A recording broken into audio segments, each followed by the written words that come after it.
So next, we're moving over from this into the world of virtual work Zoom. and Zoom, and how there's been a couple of interesting things on the Zoom front. So we looked at a piece this week which was about how 1 in 4 bosses have had to fire someone for some type of misconduct involving virtual Zoom meetings. meetings, Yeah. So tell us about that story. So that was interesting because so who knows if it was, this employee, it was several offenses. They did make, the article did explain that sometimes it's maybe a client has complained about someone's behavior, so the firm has fired the person, but maybe it was for showing up late, inappropriate things on your screen, all of those type of things. I was kind of surprised though that 25% of bosses said they've had to fire someone for Zoom etiquette, because I thought everyone's being so much more relaxed and chill, but I guess there are still things that are probably unforgivable. That's what I was talking and you to shouldn't and even though we've all leaned into being relaxed, it's a reminder that it still is a professional environment. And right? where's the line, right? Yeah. Relaxed, it is not equal to just Yeah. Well, the other thing too I mentioned was that a lot of bosses really don't trust their employees working from home. That was in this survey as well too.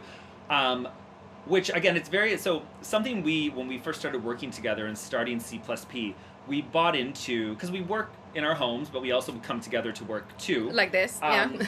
So we were already working virtually part-time as an agency.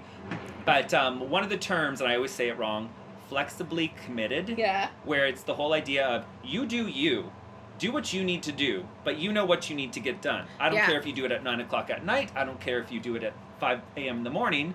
Do you? That's right. That was our ethos. That was what we termed flexibly committed, wasn't it? It really was. And I think, everybody wants in on that because it sounds like, it's inclusive, it's cool, it sounds like it's the best way to get people to work. But there's trust issues in the thing, right? Like it's hard to get someone who watches you through the clock to suddenly believe that you're doing something when you're out of sight. Yeah, if you had to be there at 9 and leave at 6 or 5 or whatever, it's hard for that boss then, who's grown up in that culture too, to all of a sudden relax. Switch, yeah.